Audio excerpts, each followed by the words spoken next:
सत्संग के अंदर आने से प्राणी को यह ज्ञान होता है कि हम कौन हैं, कहां से आए हैं।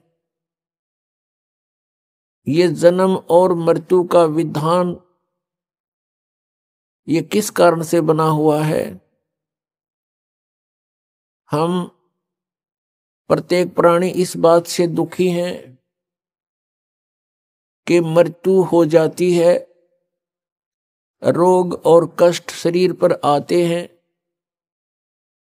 और हम इन्हीं के भय से, इन्हीं के बचाव में आजीवन लगे रहते हैं और मृत्यु भी होकर रहती है और कष्ट भी आ ही जाते हैं। जब तक हम सत्संग नहीं सुनते तब तक हम उसी व्यवस्था को अंतिम मान चुके होते हैं कि यहां ऐसा ही होता है और ये सबके साथ हो रहा है, ये तो होगा ही होगा। बस इसी आधार से हम फिर आगे सोचना बंद कर देते हैं। जब हम सत्संग के अंदर आते हैं तो ये पुनर्विचार होना प्रारंभ होता है कि हम कौन हैं, हम क्यों मर रहे हैं और किस कारण से हम यह यातनाएं सह रहे हैं। कोई भी प्राणी सुखी नहीं और सभी को कोई ना कोई परेशानी बनी ही रहती है।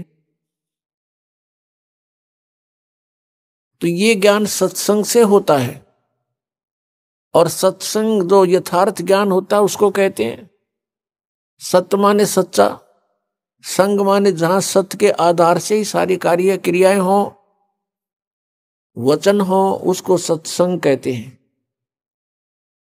जिन महापुरुषों को तत्व ज्ञान नहीं है वो भी जन समूह एकत्र करके वो भी कहते हैं हम सत्संग करते हैं, लेकिन वो सत्संग नहीं जहां पर सत्य नहीं, जहां पर यथार्थ ज्ञान नहीं, वो सत्संग नहीं है।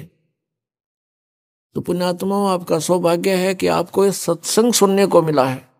जैसे श्री ब्रह्मा जी, श्री विष्णु जी, श्री शिव जी को जो अजरो अमर बताकर सत्संग किया करते थे, कहते थे इनके कोई माता पिता नहीं, इनकी जन्म मृत्यु नहीं होती, ये सर्वेश्वर हैं। वो सत्संग नहीं था, भले ही वो सत्संग के नाम से दुनिया को इकट्ठी करते थे।